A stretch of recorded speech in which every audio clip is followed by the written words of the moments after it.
And we're really excited because today's 7-Eleven. Maybe we should visit a casino somewhere, really. 7-Eleven. So welcome to 7-Eleven. Our meeting days ended today, so we'll have a roll call, please. Director Coverdale. I'm barely present. Director Feldman. Here. Director Reynolds. Yep. Vice President Michelson. Yes. President Mueller. Here, and thank you. We will go to the Pledge of Allegiance, please, at 7-Eleven. I pledge allegiance to the flag of the United States of America and to the republic for which it stands, one nation, under God, indivisible, with liberty and justice for all. Thank you.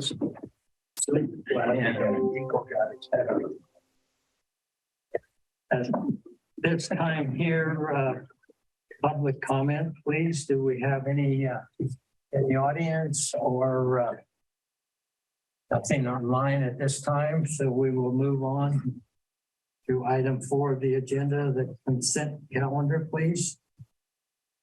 I reviewed the finances and all appeared to be in order. Thank you very much, sir, Director. And now we will move over to meetings attended and. Well, we're going to have to approve these. Yeah. Oh, I'm sorry.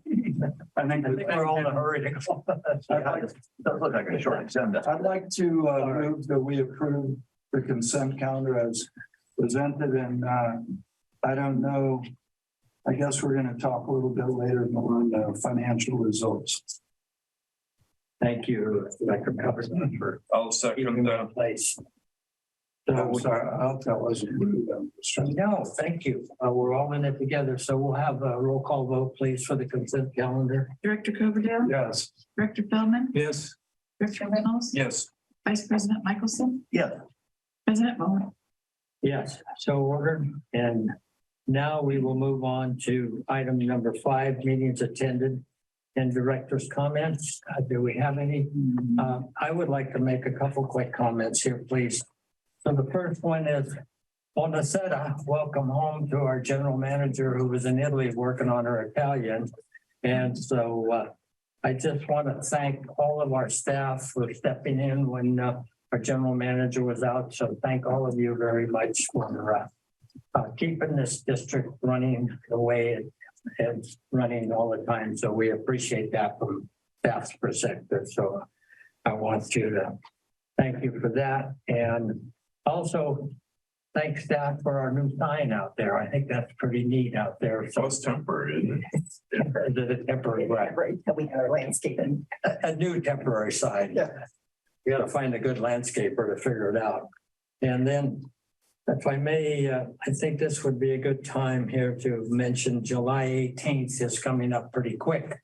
And we will be having a special meeting that day. So we encourage, is that correct, Lisa? The Yeah. special Yeah. board meeting. Yes. Yeah, special board meeting July 18th.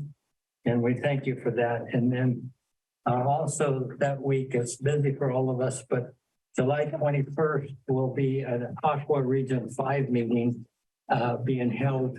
Our Region 5 board members are very excited to come to our air conditioning from the valley or wherever they're going to be coming from, right?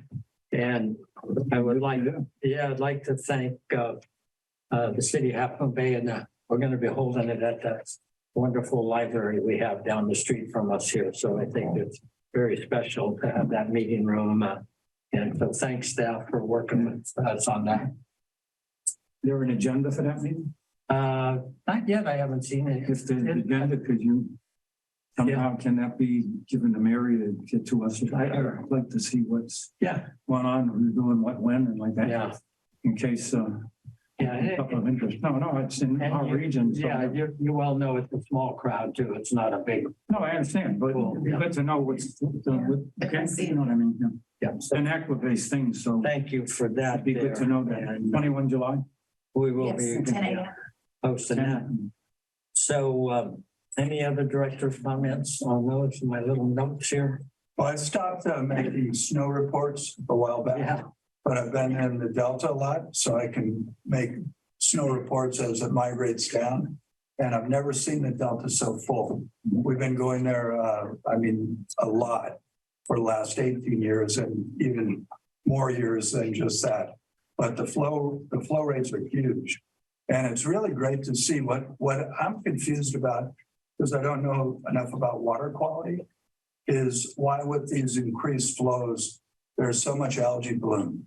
I mean, is more abundant water causing more algae bloom, or I don't understand. So remember, it depends on where you are, but one of the cool maps that I look at is where the salinity gradient is, because the two are correlated very tightly. So the more freshwater runoff you have, it pushes the salinity gradient way out towards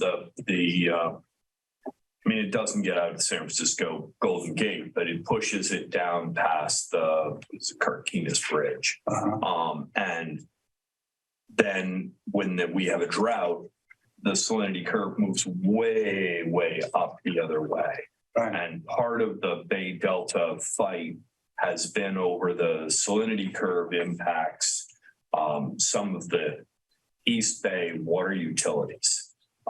Because they draw from the Delta, and when the salinity curve goes up past them, they no longer have potable water, fresh water. Where do you see that site? What's it called? Oh, you just Google Bay Delta salinity gradient, Okay. and they map it because it's a really key piece, and it has a lot to do with the ecosystem and how everything's doing there. The algae blooms would assumably just be the nutrient-rich water because it's so nutrient-rich. Yeah, well, we're in a very fresh area, Yeah, so it isn't salinity. yeah. But I've never seen algae bloom like we've seen it here. And it's also been warm. Yeah, It's been super warm, and that's a key factor.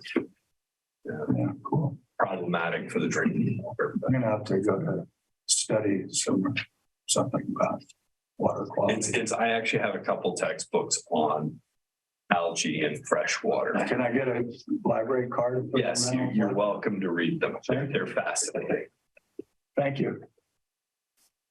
Okay, I was just, if I may back up just to touch on the consent calendar regarding the approval of the Half Moon Bay Coast LLC Creekside subdivision. Is that proper? I could just make a comment on that? Sure. And the only comment I'd like to make is to thank staff. And I did count the pages and I highlighted them. 64 pages of work people all put into that. And it's just thank you all for that. And let's just hope they can get 64 things done there. But anyway, I'm sorry I missed that in the consent calendar. All right. Sorry about that. Moving on now. Get myself organized here. So we will move on to our general business, right? Is that correct, Mary? Yes. You will be first here. All right, and we're going to our item with year-end fiscal results. Is that correct? Right. Trying to keep it going, and this is a motion agenda item. So we will go ahead and turn that over to you, Mary, correct? Right. Please. Okay.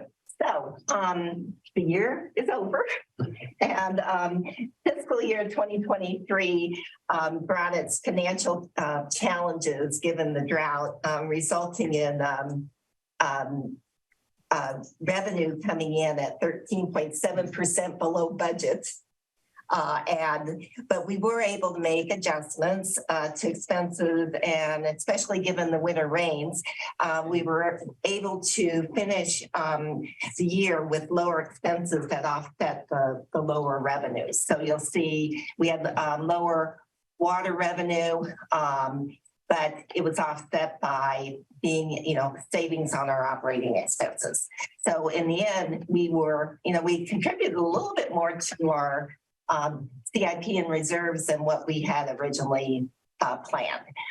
Again, this is preliminary. We still have to go through, getting our audit entries and our, some of the bills still have to come in, but we've accrued for them. But this is, this is relatively good news despite having a really tough year with,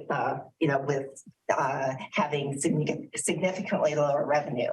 I've shown this slide the last few months, but I plugged in what we ended up the year in sales, 467 million gallons. And if you look at, the 2021 year, we were at 635 million gallons. So we're 27% below fiscal year 2021 sales in million gallons. So we've taken, I will say our customers have come through and reduced their water usage. Just going back to the first slide, I will say our revenues, we had higher non-operating revenues, which included 172,000 of higher tax receipts. We had 121,000 higher ERAF receipts and 190,000 higher interest income. So we had a little savings there. In terms of our expenses, the district saved 601,000 in SFPUC water purchases, primarily due to the lower water use. But also we used, local sources, particularly in the second half of the year. We weren't, the first few months, we weren't able to use Denison with the turbidity, but we were able to use our Philocedus wells. And so we ended up having, with using those wells, we didn't have, we were able to keep our water expenses down. The other thing, the other savings come in lower PG&E bills. We had Crystal Springs. We didn't use much during the year, which was good. And we also, had savings on our 250,000 of savings on our salaries and benefits because of open positions. So all in all, we came out okay despite our challenges. I stopped sharing. We ended the year with 13,617,000 in cash reserves. So we're in good shape. And in terms of our capital spend, we spent 6,088,000 in capital. We had planned 8 million too. We had we had supply chain issues with the Nunes water treatment plant project. So that was part of, large part of the, variance. But just, looking at our major projects, besides doing a lot on this project, this was a $9 million project that we started in 2021. And we did 2.7 million of work in the fiscal year. So a fair amount of work on that project. It will be completed in 2024. Other large projects included the Grandview pipeline replacement project and also the pipeline replacement under Philocedus Creek at Straw Village. So those were, major accomplishments for us. With that, do you have any questions?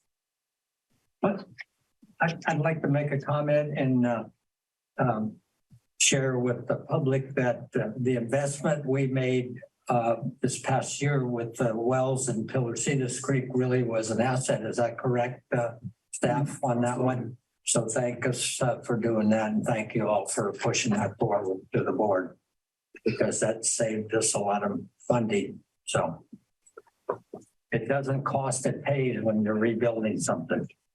But I will tell you, with the floods, our well pump and motor went out the ranch, and that was over $5,000 just to replace the motor and pump, if they could even find it. It took weeks to find the motor and pump for our little well for agriculture. And thank goodness we have Coastside County water in the house. So that's information only agenda item. So any other questions with Mary on that? No. Yes, sir. Yeah, I was curious, why Why did hydrant sales go up so much?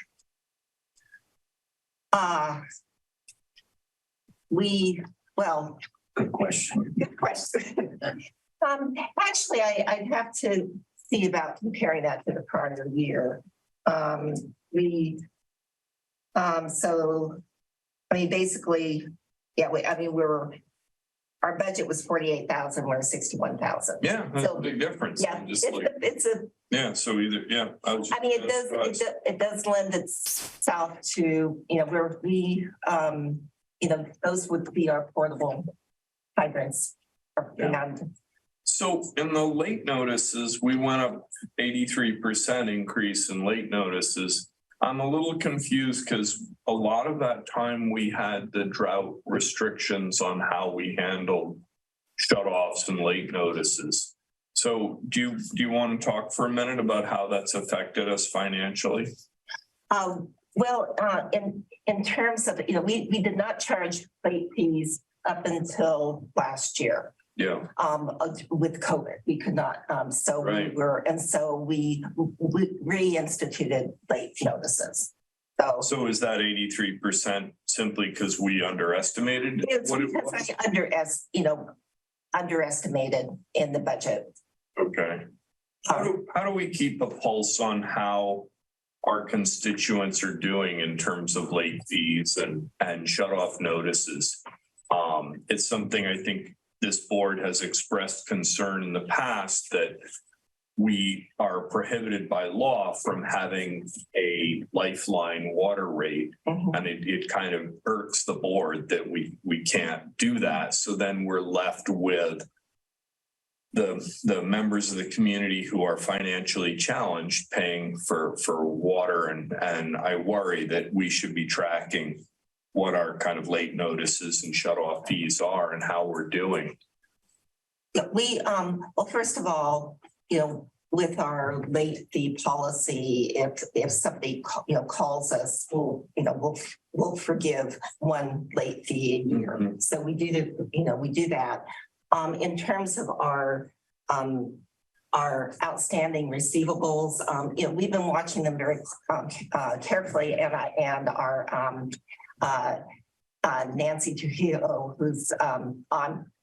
She does a great job, and she's really ramped up her efforts in monitoring past dues.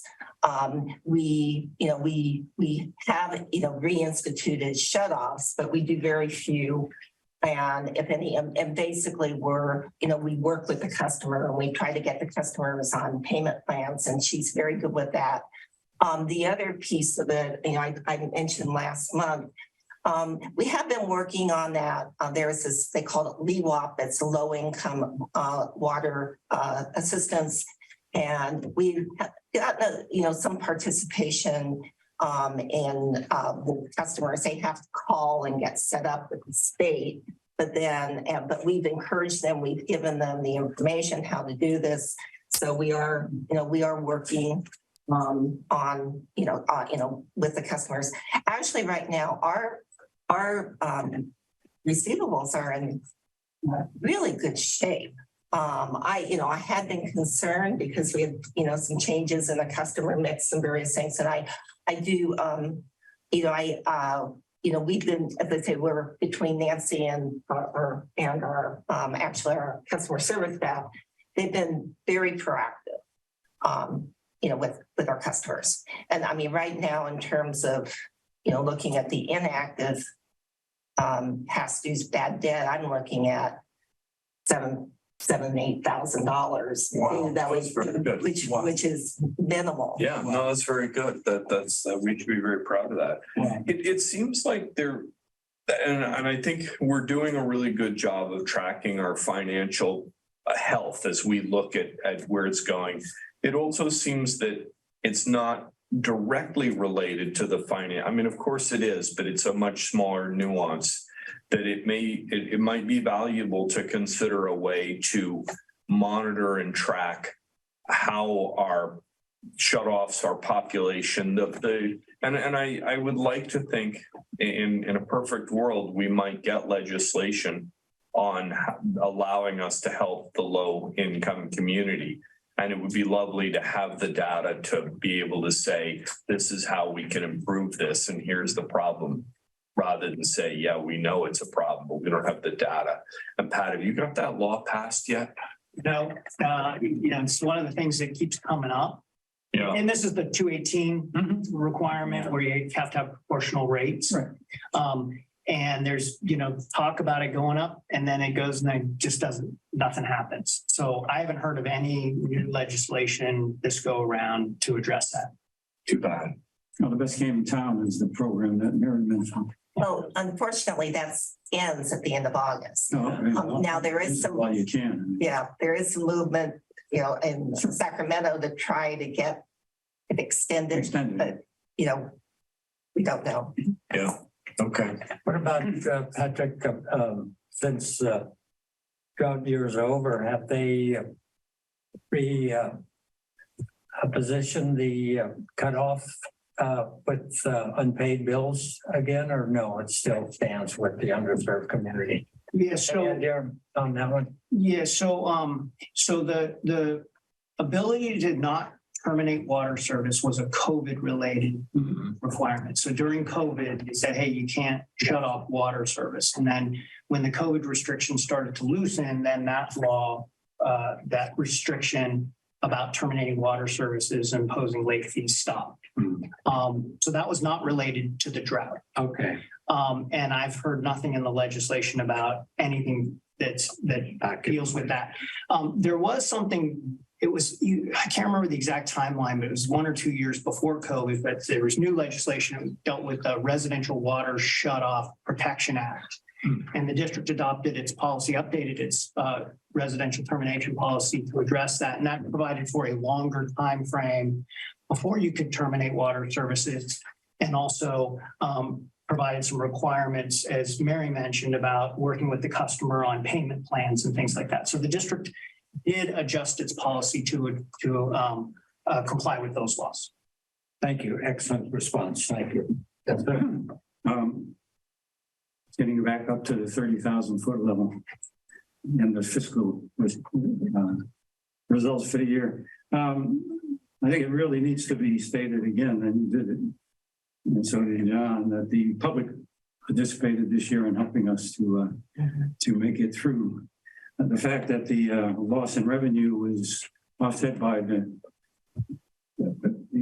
reduction in expenses is, I think, something that's pretty remarkable in my view. 13.7% reduction in expenses, not shabby. I would like us not to get too set in that, because I think in the future, we're running into a transition here back into a similar kind of environment that we've had in the past, and it was unlikely that we'll see expense reductions of that nature going forward. That's my opinion.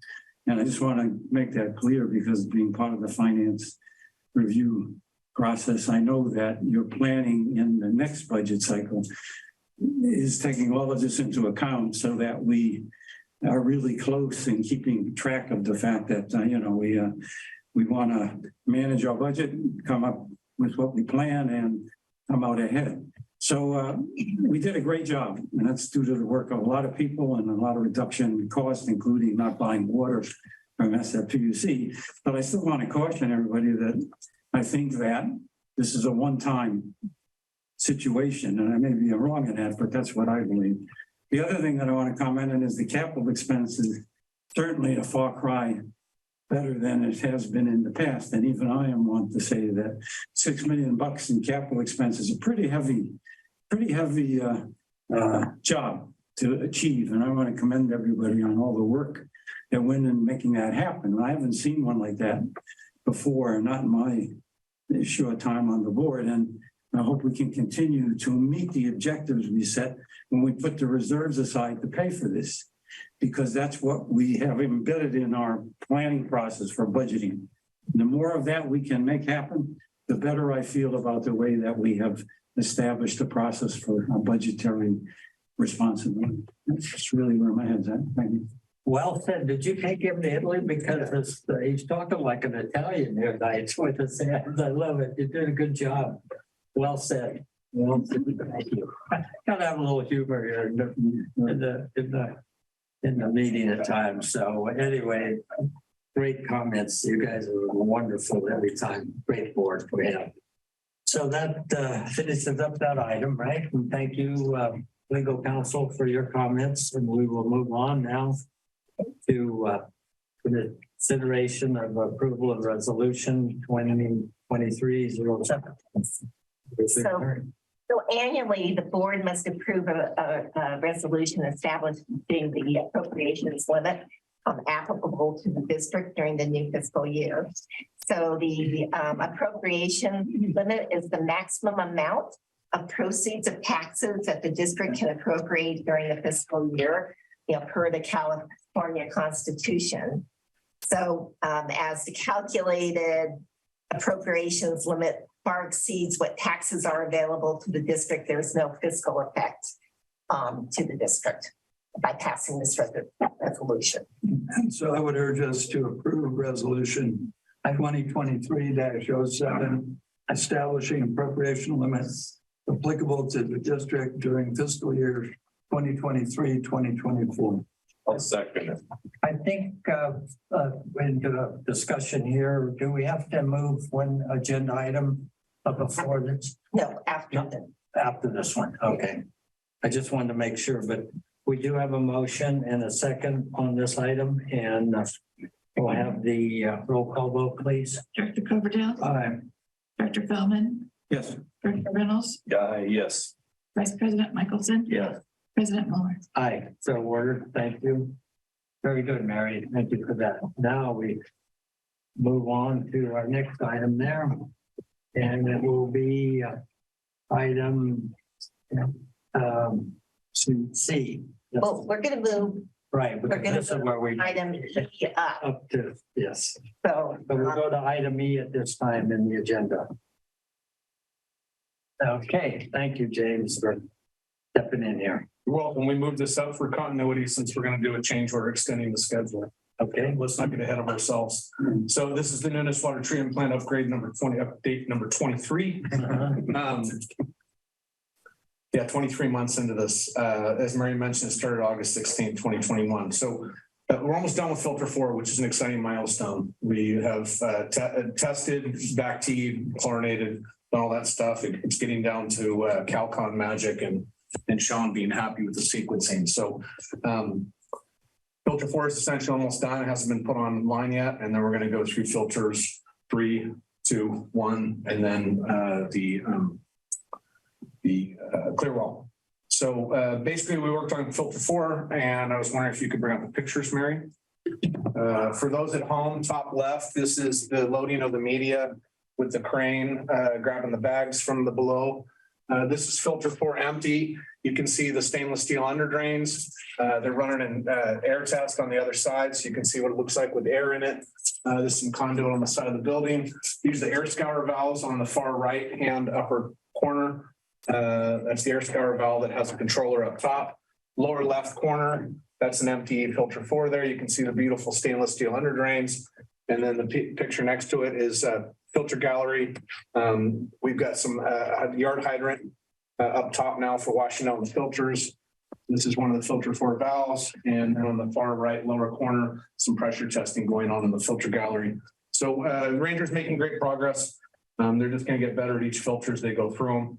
And if you have any questions, I'm happy to answer them. And I just thought I'd point out the remaining days as of today without the change order, we have 26 days left in this contract, and they need more than 26 days. But we'll talk about that in the next item. So they were challenged cleaning out the bottom of filter 4. Wasn't the under drain just a train wreck of really cemented and hard to get out? Yes. And so what's the plan for moving on? Did they figure out a cleaner way to do that? Filter 4 is different. That's the blocks. Yep. And then the next one are essentially plates sitting on top of supports.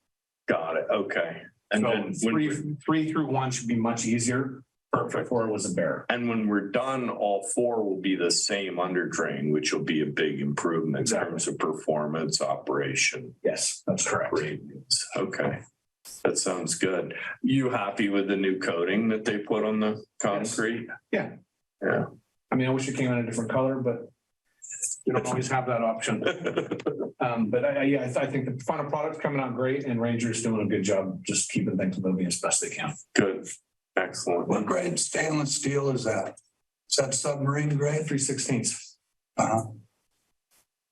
That's good. It's Yes. gonna be underwater for a long time. It is. It is. You're all welcome to get a tour anytime you like. It's only 2 at a time. Right, Patrick? That's correct. Unless you want to call a special board. We could do that too. And if you're okay, I'll move on to the next item. Any questions, discussion? So this was a informational item only, and now we will go back to the other item, correct? And D, This is the no cost change order. C, back to C, I had it right But here. actually, I mean, let me just so I understand this right. We've been on this almost $9 million projects for 23 months. And this is our first change order, correct? Am I Correct. summarizing that right? Correct. So I think before we even start, I'd like to say that this board has made its opinion really clear that we're not wild about change orders. So I'm really pleased that we've gotten 23 months into a $9 million rebuild of a well-seasoned, mature treatment plant. And this is our first change order. So before we even go into it, I'd like to say thank you. And thanks to the team for working so hard to nail out the details ahead of time. Okay, now hit me with it. What's the change order? So this is a no cost change order, just so everyone knows, probably next month or the following months, there will be a cost change order where we're going to reconcile all the various changes and adjustments to the project. Because we've been keeping a tally sheet as we go, the 3 bolts not used, 4 bolts used. Right, credits and extras. Yeah, Yeah, it's in the potential change order log, yeah.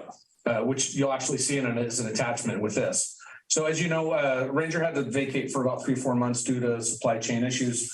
Inside the change order that they presented, they've got letters from the manufacturers, the valves, the VFDs, and other various equipment, the MCCs and whatnot. So staff feels that Ranger has done their due diligence to make as much progress as they can when they can. Then fortunately, they had to vacate for a little bit, but they're back on track. They have 1 valve that's not going to be needed until filter 1. So we've got 9 months to wait for that 1 single valve to arrive. Ranger's comfortable that there's probably 2 to 3 months of buffer time here, and that they'll be done long before the June 2024 extension. So we are looking to add 321 calendar days to this project, and then we'll be extending this to June 21st, 2024. We still think they'll be done in the spring. And again, this is a no cost change order. We're just allowing them a little bit more time to finish, and we feel it's justified and warranted in this case. I didn't actually see what you just mentioned, which is sort of a list of the pluses and minuses. Where would I find that? I believe it's in deep inside change order 1. There should be a potential change order log. So, I mean, I don't know why, but I've seen it somewhere. There was a. no, it was in the last minutes. I'm sorry, it's not in this one.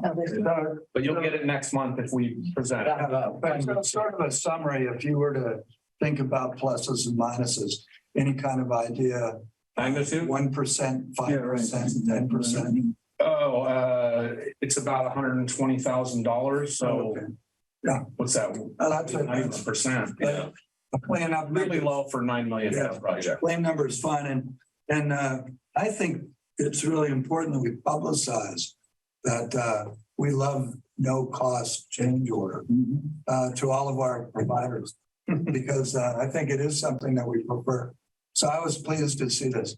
I'm not excited about the time at all. I mean, it doesn't make me feel good, or I'm not happy about that. I'm not happy about the fact we haven't spent the money. I'm not happy about the fact that we didn't have the parts that we needed. I understand why. And I don't think it's unusual, and I don't think we're being held hostage by the contractor. I don't think it's anybody's real fault or planned situation. So I don't have any problem supporting it. And I really appreciate the fact that, because it's costing them money. If they're using 321 days now, they cost a heck of a lot more than 321 days cost them back then. Their operations costs are up, their fuel costs are up, their labor costs are up.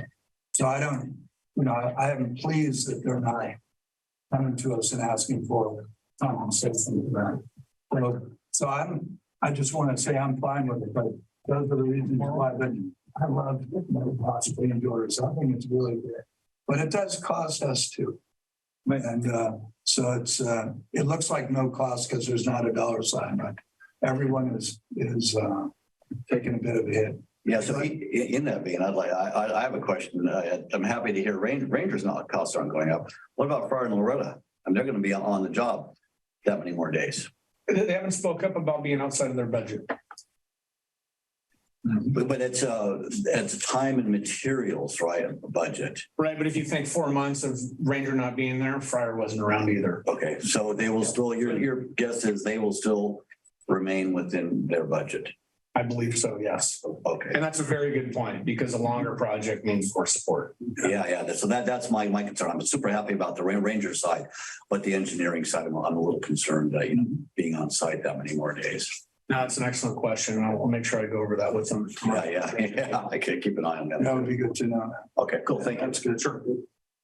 Well, and as I said, I think everyone's in business is talking about supply chain issues. So it's not just us. Oh, yeah, All no, of this us, is as they said, sweeping. with our pump and motor for our ag well was weeks before they could even locate one. And it's just a small pump and motor down in the well. And what happened was with the floods, it just drowned out all of our system there. But anyway, so thank you for that. And this we will need a motion on. If you're comfortable at this point. Sure. Yes, okay. I'll make a motion. We approve the change order number 1 with Ranger Construction for a no-cost time extension as part of the new water treatment plant upgrades project. I'll second that. Been moved in second. Any further discussion, board members? If not, we'll have a roll call. Yeah, at the end of the day, one has to commend the staff for maintaining the business and the supply of water to the community through all of this. This is not a modest effort. This is a major $6-8 million and something like this. It means that things are changing, things are different, things are being done. But nothing's changed. There's been no interruption, no service difficulties, nothing's business as usual. To me, that's one of the key things that I learned out of this. That this is all going on, but business as usual. So that's terrific. That's my opinion, considering the expense and the size of the scope of this project. Cool. Thank you. Yeah, well said. And the next item, we got to vote. Oh, yeah, I'm sorry. We didn't have. Director Cosell, Yes. Director Feldman, Yes. Director Reynolds, Yep. Vice President Nicholson, Yes. President Moore. Yes. So ordered. So now we will move to the one that I made some comments about when it comes time, but it will be the purchase of hydrants and check valves from the Underground Republic, correct? Correct. Thank you, Mary. I believe you're part of this also. Yes, but I'll defer to James. So roughly the district has about 660 hydrants. Most of them are wet barrels. Dry barrel hydrants are notoriously problematic for breaking, and they're specifically made for cold climates, for freezing. So the district has been budgeting $140,000 here, maybe. They feel at home here, maybe. That's a good. We budget $140,000 a year for hydrants. District went out to bid through 3 to 4 different vendors actually, and the low bidder was Underground Republic. And this includes 20 check valves as well. And those are the check valves that if someone drives over the hydrant, it's not going to do a full geyser of water, just puts up a little stream of water. So it saves damage to facilities, flooding, and all that things that go along with knocked over hydrants. So we're looking for you to approve $142,100 from Underground Republic, the low bidder for 20 plow hydrants with the hydrant check valves. And I've answers to any of your questions. Yeah, and questions. I think with my little barnyard math, it's like over $6,000 per. No, it says right here, they're 46.89 per hydrant. And Okay, I then thought the that ones, the 20 that get a check valve out of it, they're $1,800. All right, whatever. And the poodle is extra. Okay. So, Your barnyard 6,000 was within $400 of the actual. thank you. You did a great job. I just want to comment regarding our community, the safety of our community that we're investing in. And I think that's so important for our customers and not customers that we have this system in place to protect the And coastline. the town is putting more bathrooms out by Surfers Beach, so we're putting more hydrants out so the dogs have a place to go as well. Oh, they used hydrants. We're gonna line them up with surface. There you go. So, I'll make it. You want me to make a motion? All right. sure. I'll make a motion that we, I turned the page. I make a motion, we authorize the general manager to procure 20 Clow 2065 bronze wet barrel hydrants and Clow LP 619 hydrant check valves for $142,100 from Underground Republic. Are you going to get them clear coated or are you going al natural? Epoxy coated. Safety on. Usually bonded. A bronze hydrant, you're going to paint it with epoxy? Yeah, that way they don't know it's bronze. And you can see them when you drive. Second, by the way. Moved in second on this item on the agenda. Any further discussion? No questions, so we will go ahead and that's for a roll call vote, please. Director Covidan, Yes. Director Feldman, Yes. Director Reynolds, Yeah. Vice President Michelson, Yes. President Mueller. Yes, so we're, I was amused in Pacific that they go with the raw bronze. We And do that boy, in Monterey too. do they have, boy, do they have a color to them. They look kind of cool, but I think there's one in Belmont, they pay him like a Bernese Mountain Dog that I love. On Ralston. We can paint your pets on them, right? Not ours. Ours our service there, you don't. Ours are there for the safety of our community and just part of that little quick discussion. Practicality. Yeah. If it is hit by an individual, do we claim the funding back from them? If we can catch them. Okay, I just want to make that clear to the public that, you know, okay, we still have a quick little discussion on that, but yeah. So they're responsible, the party that damages. Okay, thank you. Very good. Good job there, and we can't wait to see our new super duper investment there. Yeah, we won't back into them. Yeah. This is why we paint them so you don't back into them. Or no careless driving. Blow in the dark. All right. So I think we can move on. I think, James, you're. No, I'm up here for a marathon. Yeah. Superintendent. On this one here. It's a James show. Yeah. Well, both of them here, but it's from James too. Ready? Yeah, please. Okay, Denniston Water Treatment Plant ran most of the month of June and is currently at 400 gallons a minute. Want to highlight between May and June, for Mary's request, we ran Denniston at 900 gallons a minute, except for a couple of days. God. So we really maximized our water rights out there, our take. And I think Mary's pleased, and it's really close to what we did in 2017. And we really pushed the staff and they did well. So my hat goes off to you guys to keep that going. We talked about Nunes. Hawkswind's database is very close to being completely done. The mag meter project, short of a ladder in the vault, it's online. We just don't have it on SCADA yet. We're integrating it, but we can see gallons per minute and total gallons leaving the Carter Hill tank site, which is going to be a great number to have. Guys have been mowing up at Nunes, Cahill, and CSP. And 92, EKI has been plugging away on the design and easements.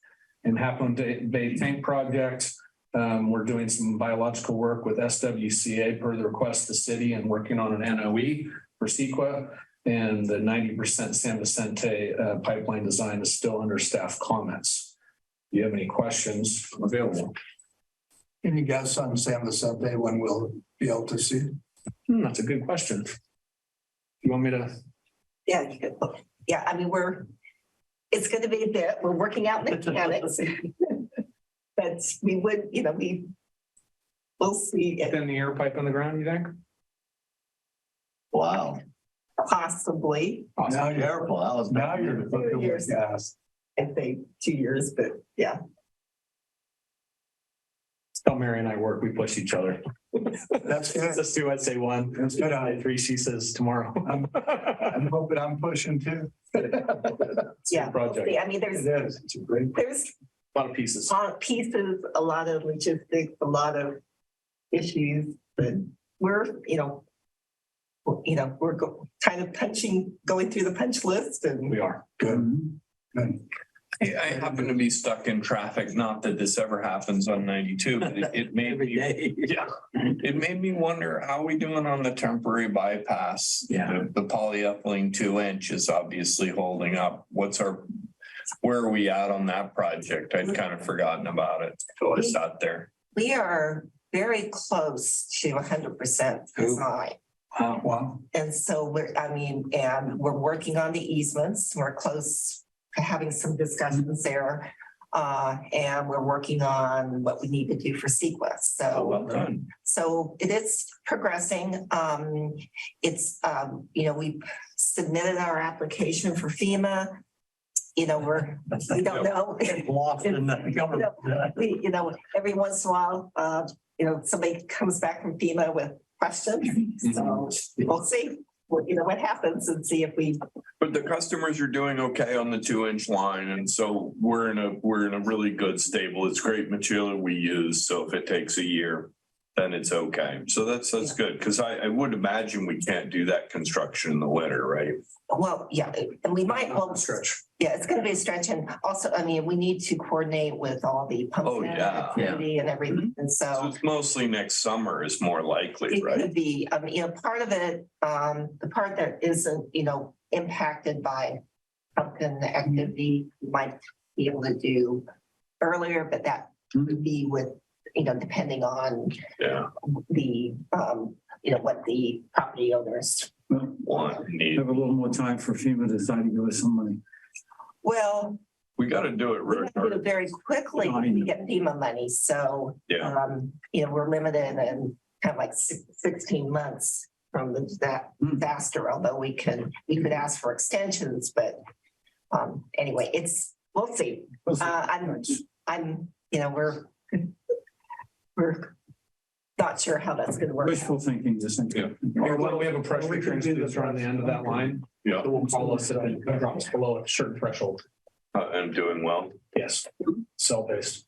I had a 70 PSI line last week that is 70 PSI all year and it dropped to 10 PSI. It turned out because somebody turned on big boy irrigation.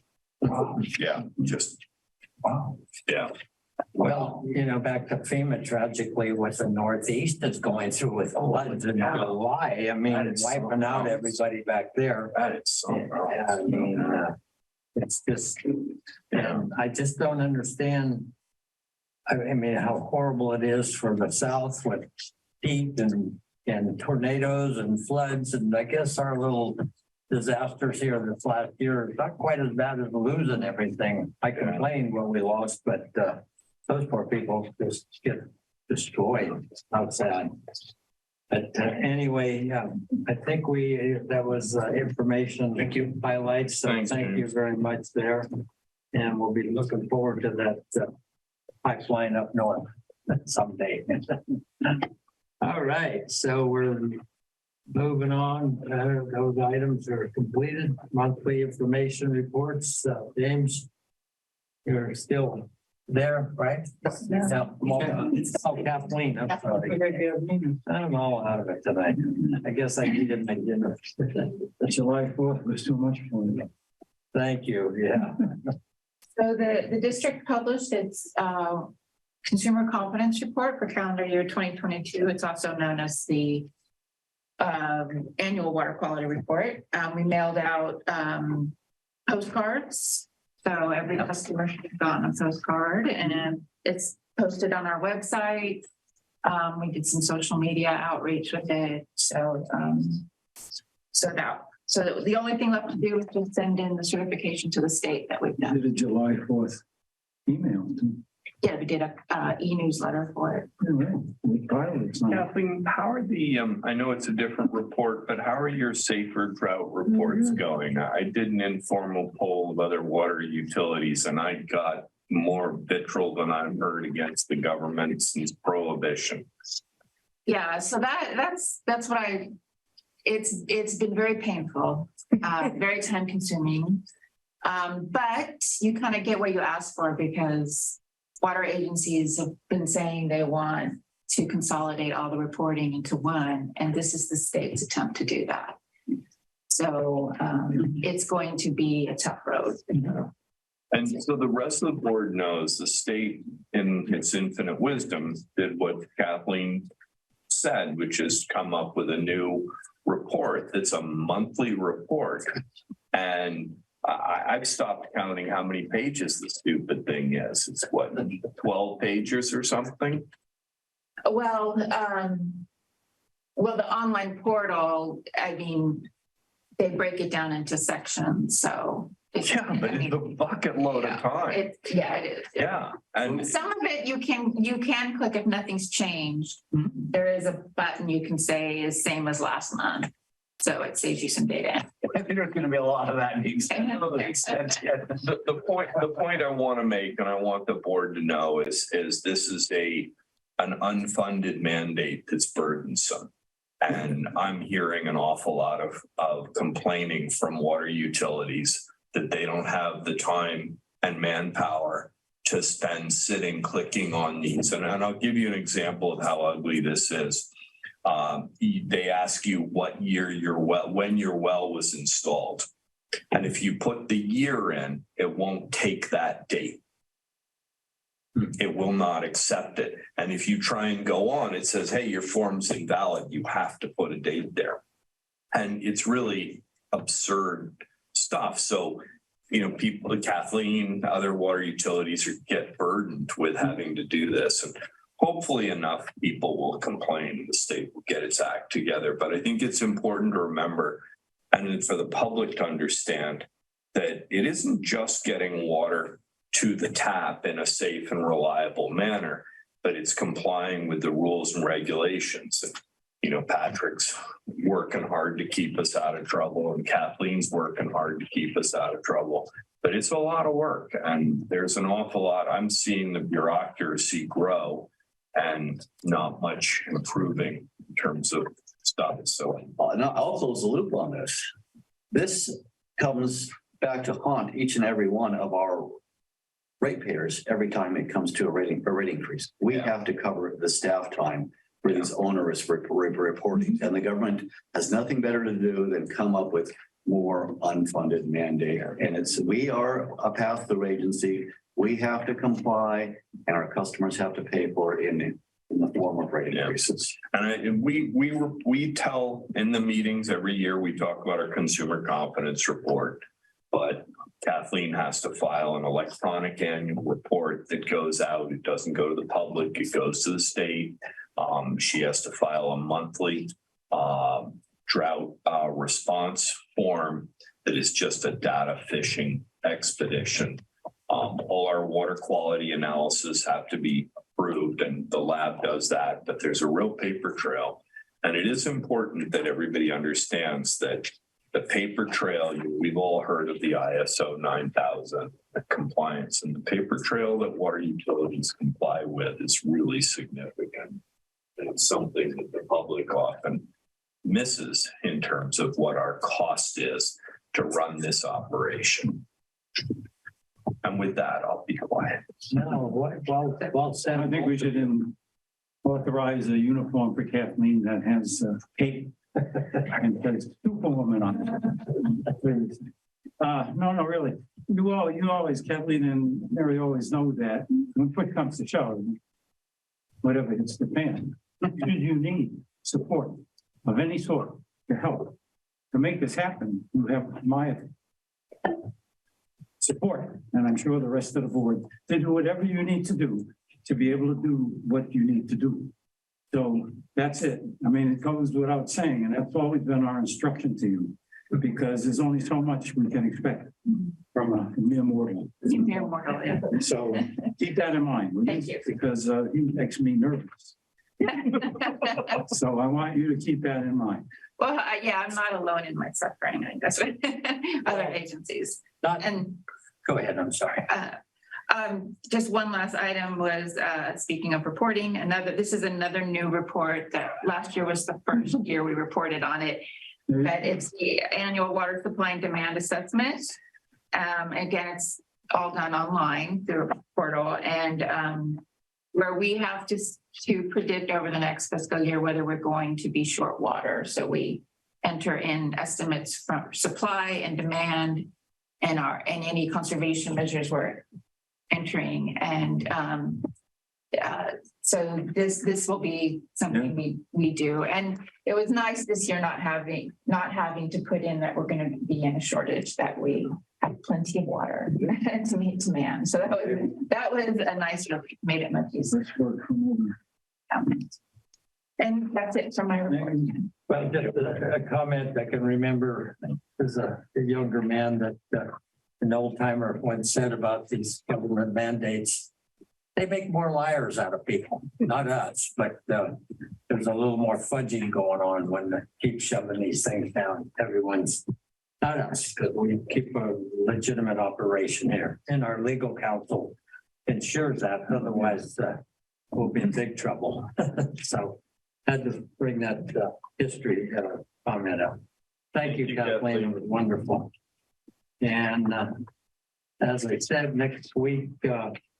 Anybody else has any input for an agenda item soon, but next week we have our couple meetings next week, 18 and 21.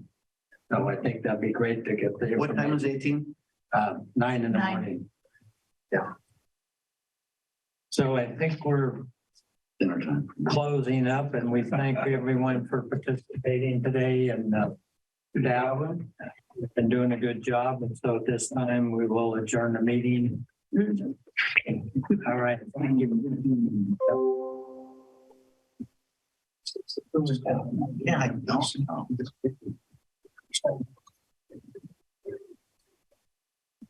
Recording stopped.